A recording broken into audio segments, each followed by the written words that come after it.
शर्म हया है। और मोहम्मद रसूलुल्लाह तो दादा भी छोड़ के चले गए। अब 8 साल से लेकर 25 साल तक, जब तक कि मोहम्मद रसूलुल्लाह की शादी नहीं हो गई हजरत खदीजा से, तब तक मोहम्मद रसूलुल्लाह को अबू तालिब खिलाते रहे, पिलाते रहे, पालते रहे, पोसते रहे, बड़ा करते रहे, जवान करते गए, यहाँ तक कि खदीजा से निकाह हो गया। उसके बाद भी अपने पास रखे रहे, यहाँ तक कि आपकी उम्र 40 साल हो गई और नबी बन गए। और नबूवत के बाद जब खुल्लम खुल्ला दावत और तबलीग का हुक्म दिया गया तो आपने खुल्लम खुल्ला दावत और तबलीग का परचम लहराया।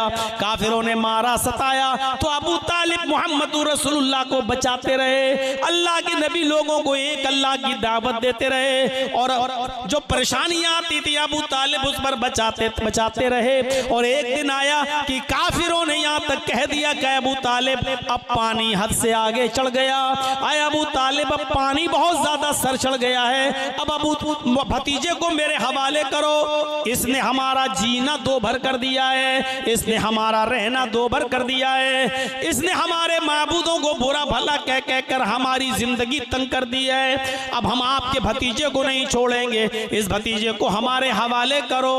अबू तालिब ने कहा वाह, अपना भतीजा हम तुम्हें दे दें और तुम इसको सजा दो, मैंने बड़ी प्यार से मोहब्बत से पाला पोसा बड़ा किया।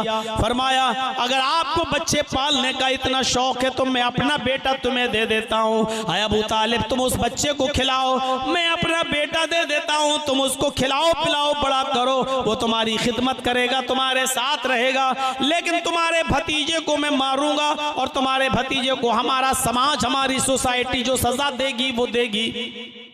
अबू तालिब ने कहा वाह कितना अच्छा फैसला कर रहे हो, तुम्हारे बच्चे को मैं खिलाऊं पिलाऊं पाल पोस कर बड़ा करके सांड बनाऊं, सांड कर दूं और मेरे भतीजे को ले जाकर तुम उसकी टिक्का बोटी करो, तुम उसको कत्ल करो, तुम उसको मारो।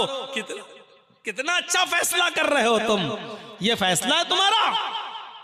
तो आए अबू तालिब तो अब समझ लो कि मामला कितना आगे बढ़ने वाला है। तुम्हारे भतीजे ने हमारा रहना दोबर कर दिया है, जिंदगी तंग कर दी है, समझा लो अपने भतीजे को, अगर नहीं माना तो जहां मिलेगा हम तुम्हारे भतीजे को कत्ल कर देंगे। जब ये सारे लोग चले गए तो अबू तालिब ने मोहम्मद रसूलुल्लाह को बुलाया और एक ही बात कही कि मेरे भतीजे मैं तुम्हें बेटे की तरह पाला हूँ, पोसा हूँ, पाल पोस कर तुम्हें बड़ा किया हूँ, अब इन काफिरों को इनके हाल पे छोड़ दो, ये अब पानी हद से ज्यादा चढ़ गया है, अब इनकी बर्दाश्त से बाहर हो गया है। आए मेरे भतीजे ये तुम्हें कत्ल करना चाहते, तुम्हें मारना चाहते हैं और मैं भी इतना कमजोर हो चुका हूँ कि अब मैं तुम्हारी कितनी मदद कर सकता हूँ ये तुम देख सकते हो। मेरे ना तवा कांधों पर, मेरे कमजोर कांधों पर इतना बोझ न डालो कि मैं उसे बर्दाश्त न कर सकूं, मेरे ना तवा कांधों पर इतना बोझ न डालो कि मैं उसे सह न सकूं, मेरे ना तवा कांधों पर इतना बोझ न डालो कि मैं उसे बर्दाश्त न कर सकूं। इसके बाद अल्लाह के नबी ने जवाब दिया है चचा अगर ये काफिरीन मक्का सूरज उखाड़ के लाएं दाएं हाथ पे रख दें और चांद उखाड़ के लाएं बाएं हाथ पर रख दें, फिर भी मैं दीन हक से बाज नहीं आऊंगा, फिर भी मैं ला इलाहा इल्लल्लाह की दावत देता रहूंगा। रही आपकी बात तो आप अगर मदद न करना चाहे तो मत कीजिए, अगर आप अपना हाथ उठाना चाहते हैं तो उठा लीजिए, आपकी मर्जी है, लेकिन मैं तो दावत देता रहूंगा। ये कहकर आप जाने लगे तो भतीजे को आवाज देते हुए चचा ने भतीजे को आवाज दी, अपने भतीजे की आंखों में आंसू देखे, मोहम्मद रसूलुल्लाह की आंखों में आंसू देखे तो चचा ने उनको आवाज दी और बुलाया यब्ना अखी, आए मेरे भाई के बेटे, यानी आए मेरे भतीजे इधर आओ। रोने की जरूरत नहीं है, अगर तुम्हें अल्लाह ने तौहीद की दावत देकर भेजा है, अगर तुम्हें ला इलाहा इल्लल्लाह का मिशन पूरा करना है तो जाओ, मैं तुम्हें इजाजत देता हूँ, खुलकर तुम दावत और तबलीग का फरीजा अंजाम दो। आए मेरे भतीजे मेरी जिंदगी में कोई तुम्हारी ऊपर आंच नहीं आ सकती, मेरी जिंदगी में कोई भी तुम्हें टच नहीं कर सकता, मैं कमजोर हो गया हूँ, कोई कोई बात नहीं, लेकिन अभी जिंदा हूँ, देखता हूँ कि मेरी जिंदगी में तुम्हारा कौन क्या करता है। जाओ तुम दावत का काम करो, तुम ला इलाहा इल्लल्लाह की दावत दो। इतनी मदद की थी चचा ने, अबू तालिब ने, इतनी मदद। लेकिन जब अबू तालिब के मरने का वक्त आया, आखिरी वक्त है, बूढ़े हो चुके हैं, आखिरी सांसें ले रहे हैं, तो उस मौके पर अल्लाह के नबी सल्लल्लाहु अलैहि वसल्लम ने अपने चचा से कहा, क़ुल या अम्मी ला इलाहा इल्लल्लाह, आए मेरे चचा ला इलाहा इल्लल्लाह कह दो। आए मेरे चचा, आखिरी वक्त है, इस बीमारी में कोई आदमी बचता नहीं है, आए मेरे चचा ला इलाहा इल्लल्लाह कह दो। चचा ने इनकार किया। अल्लाह के नबी ने फरमाया, क़ुल या अम्मी ला इलाहा इल्लल्लाहु फी उज़ुनी, आए मेरे चचा, अगर ये कलमा जोर से नहीं पढ़ सकते हो कि लोग सुन लेंगे और आपके मरने के बाद आपको ताने मारेंगे, अगर इसलिए नहीं पढ़ना चाहते हो तो कोई बात नहीं, मैं अपना कान आपकी तरफ बढ़ा रहा हूं। आए मेरे चचा, मेरे कान में कह दो ला इलाहा इल्लल्लाह। देख रहे हैं, फी उज़ुनी, आए चचा मेरे कान में कह दो अशहदु अल्ला इलाहा इल्लल्लाह। सिर्फ धीरे से मेरे कान में कह दो। अगर धीरे से मेरे कान में कह दिया अशहदु अल्ला इलाहा इल्लल्लाह, कसम है उस जात की जिसके कब्जे में मेरी जान है, मैं अल्लाह के सामने गवाही दे दूंगा कि अल्लाह, मरने से पहले मेरे चचा ने कलमा पढ़ा है, ला इलाहा इल्लल्लाह का इकरार किया है, तू मेरे चचा को बख्श दे, मैं बख्शवा लूंगा अल्लाह से, बस मेरे कान में कह दीजिए। लेकिन अबू तालिब ने क्या कहा, आए मेरे भतीजे, मैं आहिस्ता से और कान में भी ला इलाहा इल्लल्लाह नहीं पढ़ सकता। मैं नहीं चाहता कि मेरे मरने के बाद लोग मुझे ये कहें कि देखो अबू तालिब ने आखिरी वक्त में अपने बाप दादा का दीन छोड़ दिया है। आए मेरे भतीजे, मैं उसी दीन पर मरना चाहता हूँ जो दीन पर मेरा बाप मरा है, अब्दुल मुत्तलिब, मैं उसी दीन पर मरना चाहता हूँ, और कलमा नहीं पढ़ा। अबू तालिब का इंतकाल हो गया, अबू तालिब मर गए, लेकिन कलमा उनको नसीब नहीं हुआ। और जानते हो फिर क्या हुआ? जब कलमा नहीं पड़ा तो कहां गए? जहन्नम में। हमदर्दी और मोहब्बत के नाते नबी अकरम ने अल्लाह को पुकार कर कहा कि अल्लाह मेरे चचा को बख्श दे, अल्लाह मेरे चचा ने मेरी बहुत खिदमत की है, अल्लाह मेरे चचा ने मेरा कदम कदम पर साथ दिया, लेकिन अर्श वाले ने वही भेजकर नबी अकरम को मुतनब्बह कर दिया, केयरफुल कर दिया। आए मोहम्मद, आइंदा अपने चचा के बारे में दुआए मग़फ़िरत मत करना, तुम्हारा चचा अबू तालिब हालत कुफ्र में मरा है और काफिरों को मैं जन्नत नहीं देता हूं। तुम्हारा चचा हमेशा हमेशा के लिए जहन्नम में रहेगा अबू तालिब, उसको जन्नत की खुशबू भी नहीं मिलेगी। हाँ, तुम्हारी मदद किया, तुम्हारी हेल्प किया, तुम्हें दुश्मनों से बचाता रहा, इसके बदले में हम इतना जरूर कर देंगे कि तुम्हारे चचा को सबसे हल्का अजाब देंगे। जहन्नम में जहन्नमियों को जो अजाब देंगे उनमें सबसे हल्का अजाब हम तुम्हारे चचा को देंगे, लाइटली अजाब तुम्हारे चचा को देंगे, लेकिन तुम्हारे चचा को हम जन्नत नहीं देंगे, जहन्नम से नहीं निकालेंगे, जहन्नम में पड़ा रहेगा। अजाब हल्का देंगे लेकिन जहन्नम से नहीं निकालेंगे, हमेशा जहन्नम में रहेगा तुम्हारा चचा। अल्लाह ताला ने जो अजाब दिया है अबू तालिब को, जानते हो जहन्नम में सबसे हल्का अजाब, आग की 2 चिंगारी दोनों पैरों के नीचे रख दी, एक इस पैर के नीचे, एक इस पैर के नीचे। और चिंगारी क्या होती है? चूल्हा जलाते हो ना आप, चूल्हा जलाते हुए लकड़ी अंदर डालते हो तो चिंगारी फूटती है, या कभी कोयला जलाकर जब आप सर्दियों में तापते हो तो एक चिंगारी फूटती है। ये चिंगारी एक इस पैर के नीचे, एक इस पैर के नीचे, और इन दोनों चिंगारियों की वजह से हालत ये होगी, यगली मिनहुमा दिमागुहु, उनका दिमाग हांडी की तरह खौल रहा होगा। यगली मिनहुमा दिमागुहु, दिमाग हांडी की तरह खौल रहा है। जैसे हांडी के ऊपर आप गर्म पानी रख दो उबलने के लिए, तो गर्म पानी जब जोश मारता है, बॉयल होता है, उबलता है, बबूले छोड़ता है, ऐसी आग के 2 चिंगारियों की वजह से दिमाग खौल रहा होगा, उबल रहा होगा, पक रहा होगा। ये अजाब है जहन्नम के अंदर सबसे हल्का। तो मुझे बताने का मकसद यह है कि असवद ने कलमा पढ़ा, एक भी नमाज नहीं पढ़ी, जन्नती। उस बच्चे ने कलमा पढ़ा, एक भी न नमाज पढ़ी न रोजा, लेकिन जन्नती। और अबू तालिब ने पूरी जिंदगी नबी की खिदमत की, नबी को बचाया, नबी की हौसला अफजाई की और नबी का साथ किया, लेकिन मरने से पहले कलमा नहीं पढ़ा तो अबू तालिब जहन्नमी मेरे भाइयों, और हमेशा हमेशा के लिए जहन्नमी, उस जहन्नम से कभी नहीं निकाला जाएगा। ये है कलमा।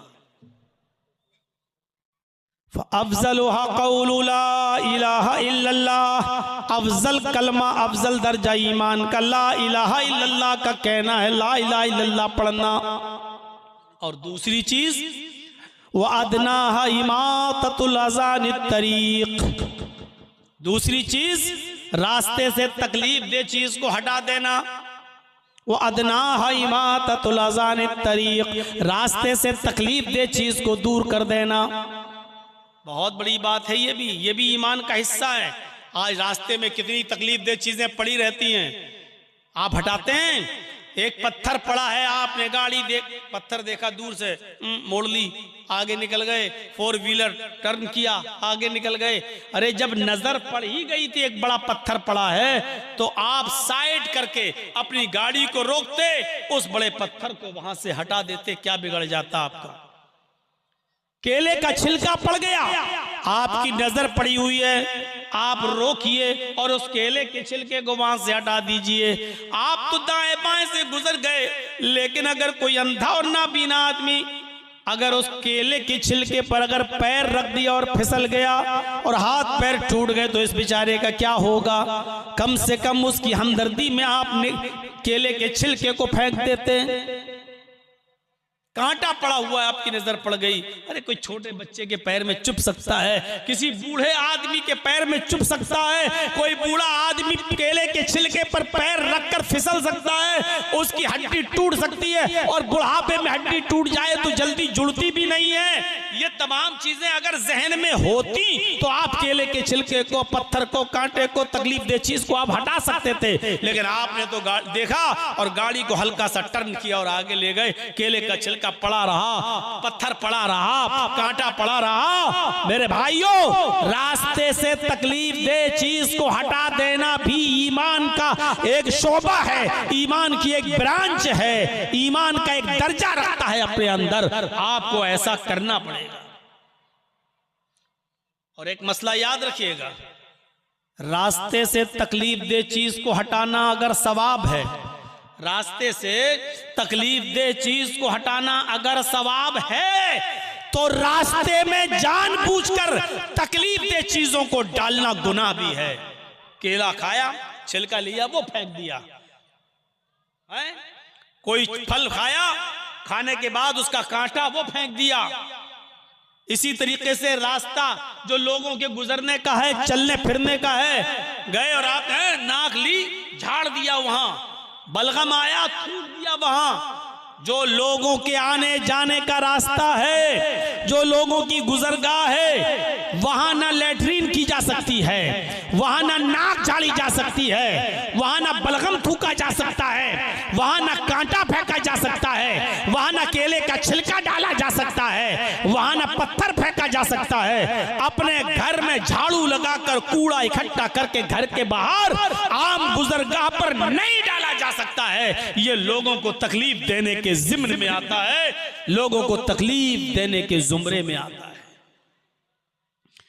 इसी तरीके से कोई चीज किसी दुकान से आपको खरीदना है और आपने लोगों की गुजरगाह पर गाड़ी खड़ी कर दी, पार्क कर दिया, और अब आप सामान पैक कराने लगे। दाल दे दो, चावल दे दो, धनिया दे दो, मिर्चा दे दो, हल्दी दे दो, नमक दे दो, मसाला दे दो, और उसमें आपको आधा घंटा लग रहा है और आधे घंटे तक आपकी गाड़ी गलत जगह पर पार्क रही, लोगों को आने जाने में दिक्कत हो रही है और तकलीफ हो रही है। मेरे भाइयों, ये भी तकलीफ देने के जिम्न में शामिल है। हमारे बेटे की या बेटी की शादी हो रही है, घर के बाहर हमने टेंट लगा दिया है, बारातियों को वहां ठहरा दिया है, लोगों का गुजरने का रास्ता है वो। अब लोग जब देख रहे हैं कि यहाँ टेंट लगा हुआ है, रास्ता गुजरने का है, अब 1 किलोमीटर दूर से और 2 किलोमीटर दूर चक्कर काट के बेचारे वो कहीं जा रहे हैं। रास्ता रोकना और रास्ते में टेंट लगा देना, रास्ते में कुर्सियां डालकर बैठ जाना और आने जाने वालों को तकलीफ देना, ये भी तकलीफ देने के जिम्न में शामिल है। हम नहीं दे सकते ये तकलीफ। इसी तरीके से अभी रमजान का महीना आने वाला है। आज जो 11 फरवरी, अब तो 12 फरवरी हो गई है मेरे भाइयों। गालिबन 2 मार्च से रोजा शुरू हो जाएगा। 20 दिन 18 दिन बस बाकी रह गए हैं रमजान का महीना शुरू होने में। बहुत सी जगहों पर आप देखेंगे, हमें आपके इलाके में नहीं मालूम, लेकिन हम लोगों के इलाके में आइए, रात के 2 बजे माइक पकड़ लिया जाएगा और उसमें चीख चीख कर कहा जाएगा, रोजेदार भाइयों उठिए, मेरी माँ बहनें उठें, सहरी बनाएं, सहरी पकाएं, रोजेदार भाइयों उठिए और सहरी कीजिए। रोजा खत्म होने में, सहरी का टाइम खत्म होने में इतनी देर बाकी है। और 1-2 बार बोलकर फिर उसमें नज़में पढ़ी जाएंगी, उसमें हमदें पढ़ी जाएंगी, नातें पढ़ी जाएंगी और माइक पर ऐसा शोर, ऐसा हंगामा होगा कि सबकी नींद में डिस्टर्ब होगा। मेरे भाइयों, आपको ये अथॉरिटी, ये पावर किसने दिया है कि आप रात में माइक पकड़ के चीखें और चिल्लाएं और लोगों को आवाज दे देकर उठाएं? कौन सी हदीस में आया है कि रोजा रखने वालों को रोजे के लिए उठाना सवाब है? कहां है? अगर रमजान के महीने में रोजेदारों को उठाना सवाब होता तो रोजे से बढ़कर इबादत है नमाज। तब तो आपको हर फजर की नमाज से पहले, फजर की नमाज के लिए हर रात लोगों को उठाना सवाब होता। और आप माइक पकड़ पकड़ के कहते हैं, फजर के नमाजियों, फजर की नमाज खड़े होने में इतना वक्त रह गया है, जल्दी आओ, आओ फजर की नमाज पढ़ने के लिए आओ। नमाज तो रोजे से बड़ी इबादत है। अगर नमाज के लिए लोगों को माइक लेकर उठाना जायज नहीं है तो मेरे भाइयों, फिर रोजे के लिए आपको माइक पकड़ के लोगों को उठाना कहां से जायज हो जाएगा? अब आप कहेंगे, क्या रोजेदारों को उठाना गुनाह है? अरे उठा दिया तो क्या हो गया? मेरे भाइयों, आप सिर्फ रोजेदारों को नहीं उठा रहे हैं, आप उन लोगों को भी बेदार कर रहे हैं जिनके ऊपर रोजा नहीं है। एक बूढ़ा आदमी है जिसकी उम्र 90 साल हो चुकी है, अब वो रोजा नहीं रख सकता है, कमजोरी है उसको, बहुत ज्यादा नकाहत है, कमजोरी है। अब फिदिया देगा बस। अगर वो नहीं दे सकता तो उसकी औलाद देगी, एक मिस्कीन को खाना खिलाएगी रोजे के बदले में, फिदिया उसके ऊपर। लेकिन अब उसके ऊपर रोजा नहीं है, अब वो बेचारा रोजा रखने के लायक नहीं है। अब आप जब उठा रहे हैं, माइक में शोर कर रहे हैं, हंगामा कर रहे हैं, तो वो बेचारा उस बूढ़े आदमी की नींद भी खुल रही है। एक आदमी ने मुझे बताया, मौलाना रोजे के दिनों में हमारे इलाके के एक आदमी ने मुझे बताया कि मौलाना इतनी जोर जोर से शोर होता है कि हमारे बाप जिनकी उम्र 85 साल है उठ जाते हैं, बेदार हो जाते हैं। जबकि मेरे बाप का इलाज चल रहा है, वो माइंडली डिस्टर्ब भी हैं, अब उनका दिमागी तवाज़ुन ठीक नहीं है, माइग्रेन की बीमारी है, उनको नींद की गोली देना पड़ती है, उनको डिप्रान 10 mg की चल रही है। जब वो डिप्रान 10 mg की देते हैं तब उनको नींद आती है, जब वो सो जाते हैं। लेकिन अगर माइक की आवाज सुन लें तो उनकी नींद में डिस्टर्ब हो जाता है, फिर उनको कोई भी टेबलेट दे दो फिर नींद नहीं आती, और जब वो माइक की आवाज से उठ जाते हैं तो फिर बेचैन रहते हैं और पूरे घर वालों को फिर परेशान करते हैं। मेरे भाइयों, मुझे बताओ, इस आदमी की इस परेशानी का जिम्मेदार कौन है? आप उस आदमी की भी नींद में डिस्टर्ब कर रहे हैं जिसको नींद की सख्त जरूरत है। एक हामिला औरत जिसके पेट में हमल है, बच्चा है, शरीयत उसको इजाजत देती है अभी रोजा न रखे। अगर रोजा रखेगी तो कमजोर हो जाएगी, खाएगी पिएगी नहीं तो पेट का बच्चा भी मर सकता है। शरीयत इजाजत देती है कि अभी वो रोजा छोड़ दे, अब आप जब माइक पर चीखते हो, चिल्लाते हैं, तो उस औरत की भी नींद खुल जाती है जिसके ऊपर रोजे की रुख्सत है, जिसके ऊपर रोजा भी नहीं है। एक मुर्जिया औरत जो दूध पिलाती है अपने बच्चे को, शरीयत कहती है जब तक वो अपने बच्चे को दूध पिला रही है रोजा छोड़ दे, क्योंकि माँ जब खाएगी तो दूध बनेगा, जब दूध बनेगा तो बच्चे को पिलाएगी, और जब खाएगी ही नहीं तो दूध नहीं बनेगा, और जब दूध नहीं बनेगा तो बच्चा पिएगा क्या। इसलिए दूध पिलाने वाली औरत जब तक बच्चा दूध पी रहा रोजा छोड़ सकती है, और बाद में उसकी कज़ा करेगी। तो मेरे भाइयों, अब गौर कीजिए, इस औरत के ऊपर जब रोजा नहीं है तो आप इसको क्यों उठा रहे हैं? आप इसकी नींद में भी डिस्टर्ब कर रहे हैं, इसकी भी नींद खुल रही है। तो इमाततुल अज़ान तरीक, रास्ते से तकलीफ दे चीज को दूर कर देना, यह भी ईमान का एक हिस्सा है। दो चीजें हो गई, तीसरी चीज पर हल्का सा इशारा करूंगा मैं, जरा गौर कीजिए तीसरी चीज क्या है। और इस तीसरी चीज का ताल्लुक हमारी माँ बहनों से भी है, हमारी माँ बहनें आई होंगी, जरा वो भी गौर करें। ये तीसरी चीज का ताल्लुक मर्दों से ज्यादा औरतों से है। वल हयाउ शुअबतुम मिनल ईमान, और हया ईमान का एक शोबा है। तीन चीजें बताई थी, ला इलाहा इल्लल्लाह हो गया, इस पर इमाततुल अज़ा यानी रास्ते से तकलीफ दे चीज को हटा देना, इस पर भी मैंने थोड़ी गुफ्तगू कर दी। अब तीसरी चीज, वल हयाउ शुअबतुम मिनल ईमान, हया शर्म भी ईमान का एक शोबा है। अल्लाह के नबी सल्लल्लाहु अलैहि वसल्लम ने फरमाया, बुखारी शरीफ की रिवायत है, इज़ा लम तस्तही फफ़अल मा शिता, जब तेरे अंदर से शर्म निकाल ली गई, जब तेरे अंदर शर्म नहीं रही, तो जो तेरे दिल में आए वो कर, फफ़अल मा शिता, तो जो तेरा दिल चाहे वो कर। यानी जब किसी इंसान के अंदर से शर्म निकल जाए, हया निकल जाए, तो फिर जो दिल में आए वो करेगा, उसको कोई परवाह नहीं होगी कि मैं क्या कर रहा हूं। कल तक हमारी खूबसूरत लड़कियों और औरतों के गालों के खूबसूरत गालों को कभी आसमान की नजरों ने भी नहीं देखा था।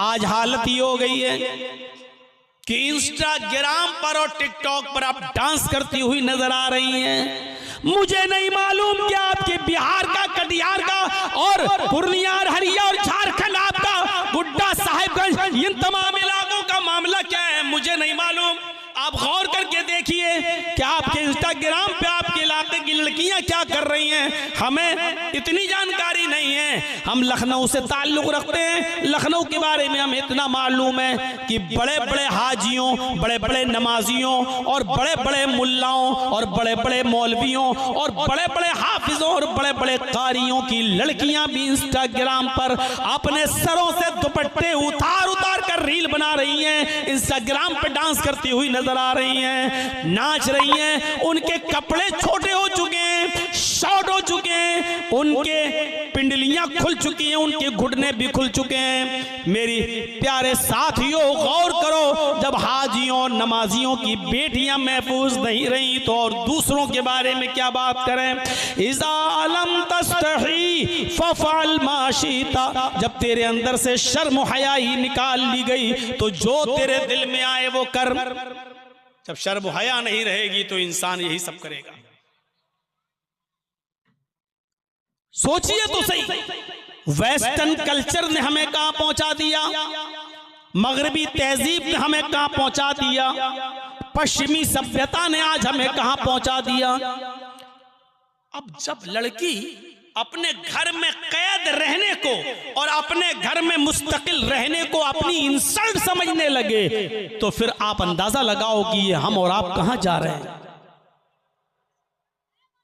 उससे कहो कि अपने बाप के लिए खाना बनाओ, सवाब है, अपने भाई को खाना खिलाओ तो सवाब है, अपने भाई के कपड़े धुल दो, बहन अगर धुल देगी तो क्या बिगड़ जाएगा। अफसोस ही है अगर बहन अपने भाई के लिए घर में खाना बना दे तो आज की अक्ल परस्ती कहती है कि औरत की जिल्लत है। अगर घर में अपने बाप के लिए खाना बनाकर उसको सर्व कर दे तो आज की दुनिया कहती है कि ये देखो कि औरत को घर के 4 दीवारी में कैद करके रख दिया, और वही हमारी बहन, वही हमारी बेटी किसी क्लब में जाकर शराब की बोतल और बियर की बोतलें कस्टमरों के सामने और नाच और गाना देखने आने वाले लोगों के सामने सर्व कर दे, तो ये तरक्की? सोचिए तो, दिमाग लगाइए। हमारी बहन अगर हमारे लिए हमारे घर में कपड़ा धुल दे तो ये दकियानोसी,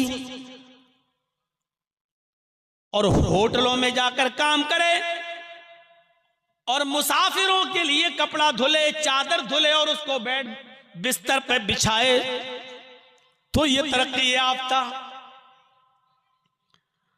हमारी बहन और हमारी बेटी अगर खाना लाकर हमें सर्व कर दे तो दकियानोसी,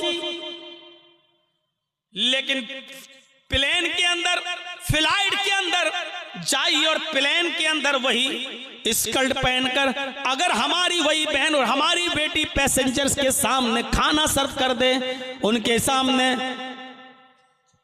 ब्रेकफास्ट सर्व कर दे, तो तरक्की याफ्ता। इस अकल ने हमें कहां का छोड़ा है?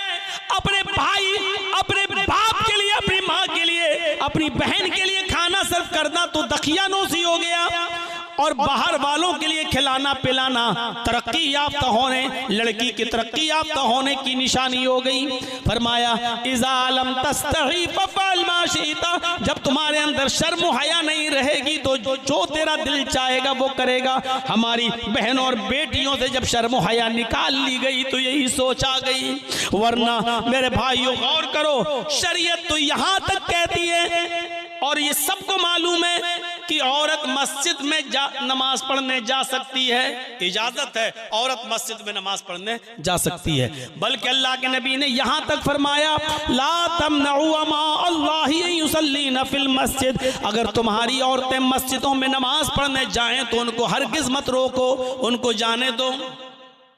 अगर औरतें मस्जिद में नमाज पढ़ने की इजाजत मांगे तो दे दो, हदीस अपनी जगह पर है। औरतें मस्जिद में जा सकती हैं, मसला सुन लीजिए, औरतें मस्जिद में जा सकती हैं। दूसरी बात ध्यान में रखिए, अगर कोई औरत आपसे, आपकी बीवी, आपकी बहन बेटी अगर मस्जिद में नमाज पढ़ने की इजाजत मांगे तो आप उसको रोको मत, मस्जिद में नमाज पढ़ने की इजाजत दे दो, अपनी जगह पर सही। लेकिन इन तमाम चीजों के बावजूद शरीयत क्या कहती है? अल्लाह के नबी का एक हदीस और मौजूद है, इसके बावजूद आपने फरमाया औरत की अपने घर में नमाज पढ़ना मस्जिद में नमाज पढ़ने से ज्यादा बेहतर है।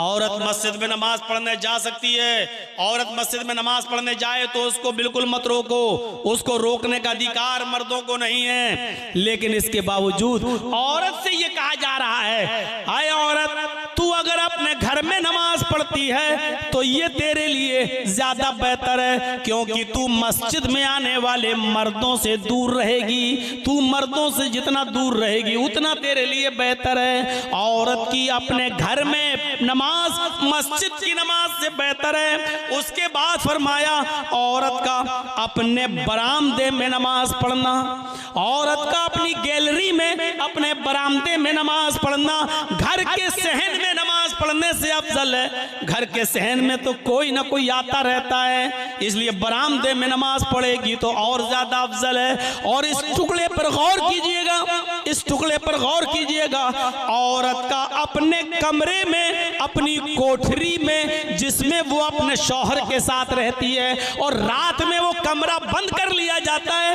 यानी जिस कमरे में वो अपने हस्बैंड के साथ रहती है उस कोठरी में, उस कमरे में नमाज पढ़ना घर के बरामदे में नमाज पढ़ने से अफजल है। यानी वो औरत जो अपने कमरे में, घर के अंदर कोठरी में अंदर नमाज पढ़ेगी वो और ज्यादा अफजल है, क्योंकि वो मर्दों से उतना ही ज्यादा दूर रहेगी। घर में भी तो लोग आते जाते रहते हैं, कभी चचा का लड़का, कभी खाला का लड़का, कभी फूफा का लड़का, कभी मौसा, ये सब आते जाते रहते हैं, और पर्दा तो इनसे भी है ना। एक लड़की को अपने खाला के लड़के से भी पर्दा है, अपने चचा के लड़के से भी पर्दा है, अपने मामू के लड़के से भी पर्दा है, तो पर्दा तो इनसे भी है। और ये लोग तो घरों में आते जाते रहते हैं जैसे कोई मामूली बात हो। तो औरत का अपने कमरे में, अपने कोठे में, अपने बेडरूम वाले कमरे में नमाज पढ़ना बाहर आंगन में और बरामदे में नमाज पढ़ने से अफजल है। ये बताया है, ये औरत की शर्म हया होती है। अल्लाह के रसूल सल्लल्लाहु अलैहि वसल्लम ने औरत को इतना ज्यादा मर्दों से दूर रहने का हुक्म दिया। करते हैं? इससे अंदाजा लगाइए शर्म हया का। औरत की शर्म हया का क्या माना हुआ, इससे आप अंदाजा लगाइए। हाँ, इसके बावजूद अगर कोई औरतें मस्जिद में आना चाहें पर्दे के साथ तो आ सकती हैं, कोई बात नहीं। लेकिन एक और नुक्ता देखिए, अगर तुम मस्जिद में जा भी रही हो तो जाओ, नमाज पढ़ने के लिए इजाजत है, लेकिन उस वक्त भी तुम्हारे लिए एक हुक्म है। अल्लाह के नबी के ज़माने में औरतें मस्जिद में आया करती थी। हर औरत चाहती थी कि मैं मोहम्मद रसूलुल्लाह के पीछे नमाज पढ़ूं। नबी के पीछे नमाज पढ़ने का मकाम और मर्तबा ही कुछ अलग है। तो हर औरत चाहती थी कि मैं नबी के पीछे नमाज पढ़ूं, और वो जाया भी करती थी और नबी के पीछे नमाज भी पढ़ती थी। उस मौके पर अल्लाह के नबी सल्लल्लाहु अलैहि वसल्लम ने पहली सफ की फजीलत बताई। मर्दों को खुतबा देते हुए पहले सफ की फजीलत बताई। आपने फरमाया, लोगों नमाज की पाबंदी करो, कोशिश करो पहले सफ में नमाज पढ़ने की। तो मैं नहीं मालूम पहले सफ में नमाज पढ़ने का सवाब कितना है। आपने फरमाया, अगर लोगों को यह पता चल जाए कि अगली सफ में, सबसे अगली सफ में नमाज पढ़ने का सवाब कितना ज्यादा है, तो लोग लड़ने लगेंगे अगली सफ में आने के लिए, झगड़ा करने लगेंगे आगे वाली सफ में नमाज पढ़ने के लिए। यहां तक कि कुरानदाजी की नौबत आ जाएगी, यहां तक कि कुरानदाजी की नौबत आ जाएगी। पर्चियां उठाने लगेंगी और नाम पढ़ा जाने लगेगा। नाम है, किसका नाम आया उसको आगे कर दिया जाए, किसका नाम आया उसको आगे कर दिया जाए। लिहाजा कुरानदाजी की नौबत आ जाएगी। इतना ज्यादा सवाब है अगली सफ में नमाज पढ़ने का कि अगर लोगों को बता दिया जाए कि इसका सवाब कितना है तो लोग लड़ने और झगड़ने लगेंगे अगली सफ के लिए। अब अंदाजा लगाइए कितना सवाब है।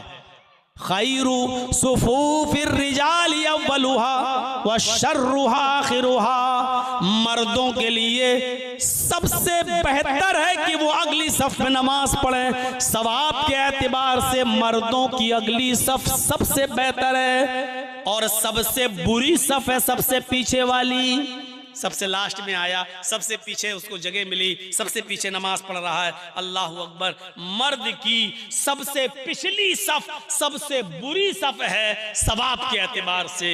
सवाब की कमी और बेशी के एतबार से सबसे बेकार सफ कौन सी है? सबसे पिछली सफ। अगली सफ का सवाब देख लिया, लेकिन औरतों के बारे में क्या फरमाया?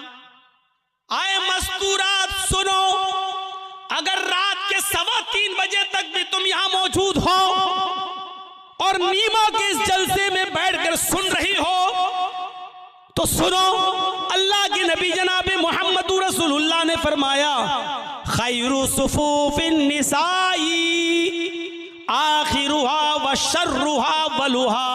औरतों की पिछली सफ सबसे पीछे वाली सफ सबसे अफजल सफ है, सबसे बेहतर सफ है सवाब के एतबार से, और सबसे बुरी सफ है आगे वाली सफ। जर्जी साहब नमाज पढ़ा रहे हैं, अल्लाह अकबर। मेरे पीछे मर्दों की 5 सफ़ें लगी हुई हैं, 5 सफ़ें मर्दों की।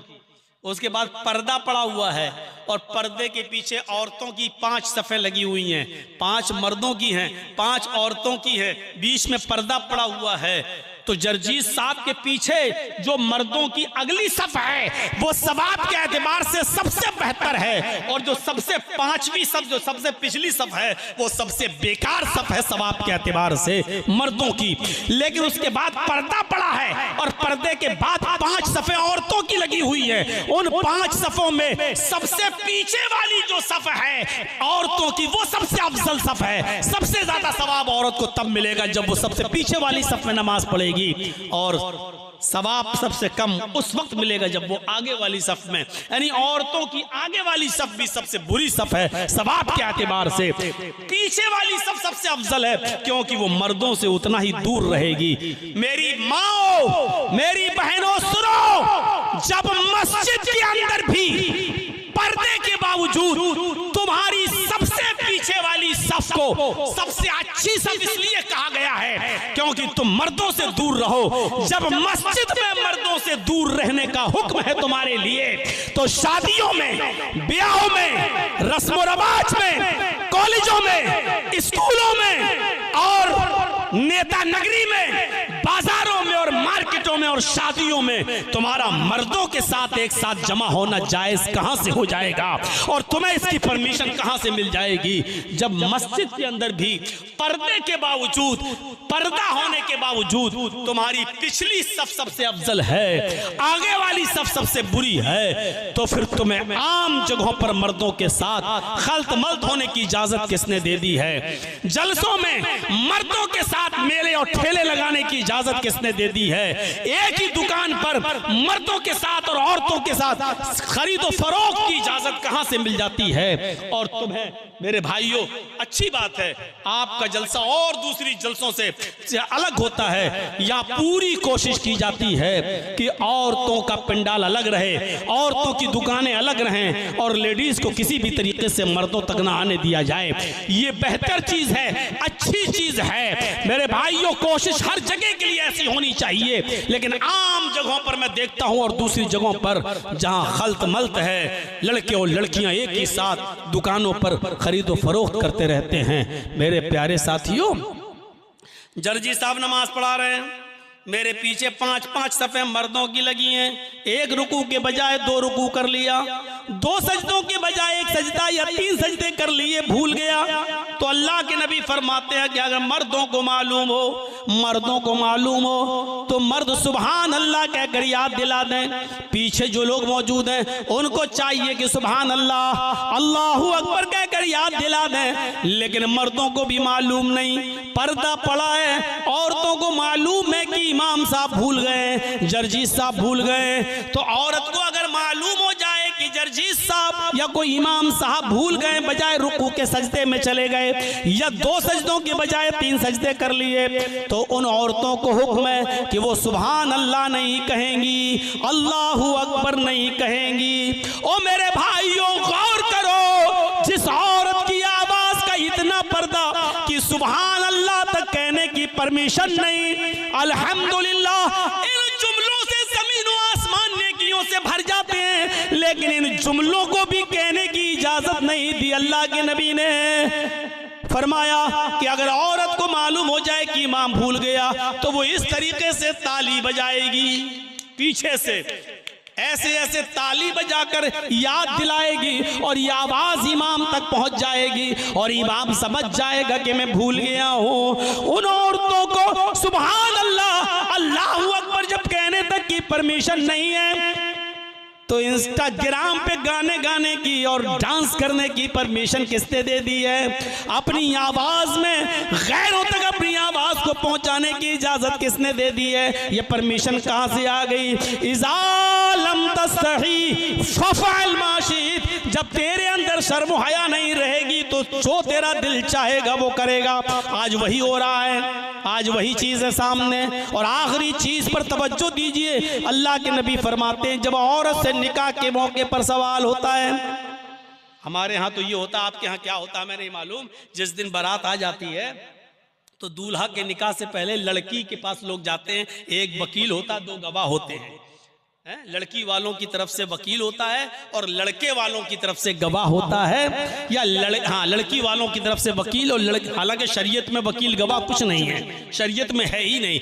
लेकिन यहाँ होता क्या है, एक लड़की वालों की तरफ से एक वकील और लड़के वालों की तरफ से 2 गवाह लड़की के पास जाते हैं और वहाँ उससे कहते हैं कि फला फला के साथ तुम्हारा निकाह किया जा रहा है, क्या इतने इतने रुपए मेहर के बस क्या तुमने उस लड़के को निकाह में कबूल किया?